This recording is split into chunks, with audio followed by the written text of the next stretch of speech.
What's going on, guys, and welcome to another Boosted Films video. Today we're going to talk a little bit about some idle issues I had with my Evo 8 and cover a bit more about this little piece called an IAC, or an idle air control valve. So recently my Evo started having these idling issues when I would coast to a stop, and here's kind of what was happening.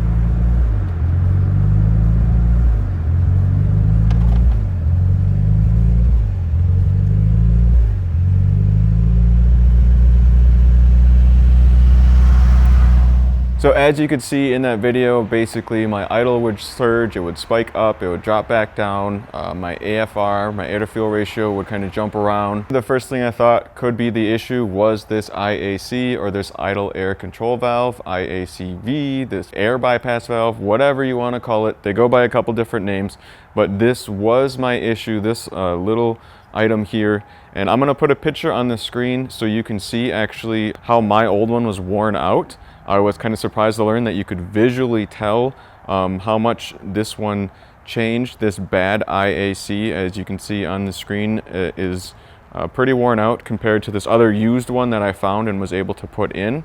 So one thing I wanted to do with this video is just allow you to see what a bad IAC would look like. And from what I've read, it is the same IAC for the Evo 7s and most of the Evo 8s. I think some of the 05 Evo 8s had the newer version, so there is a new version with the spring exposed. So if you actually are going to spend the money and be willing to spend about $400 for a brand new OEM IAC. So I say this with a bit of caution because I did not actually do this myself, but from what I've read online and even on the STM website, they basically recommend buying the EVO9 IACV to replace your Evo 7 or Evo 8. It seems like it was an upgrade in design to get the one where the spring is basically exposed.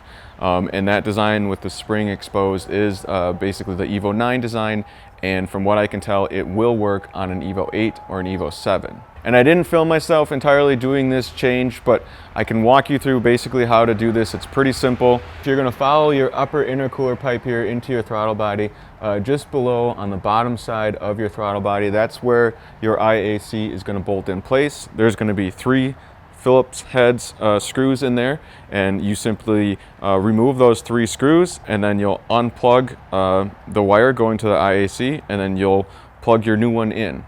So doing the actual swap isn't really the hardest part.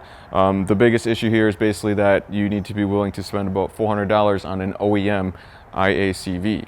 And in this case, and in most cases, I would recommend it. I would recommend an OEM over some cheap alternatives. You could probably find some cheap ones that are aftermarket somewhere, but for the most part, this is one of those items where I've also read that a lot of people have bought the cheap ones, tried a bunch of different used ones, and didn't have any luck with them. I also started a thread about this on the Evolutionm forum, and I'm going to link to that in the video description down below. That way, if things continue to evolve, we'll be able to kind of update, and you'll have a resource to go for possibly part numbers and other people's ideas, other people's information about what worked or maybe what didn't work for them. And as always, I like to just keep the conversation going here in the comments section. So if you have any experience with this, please let us know.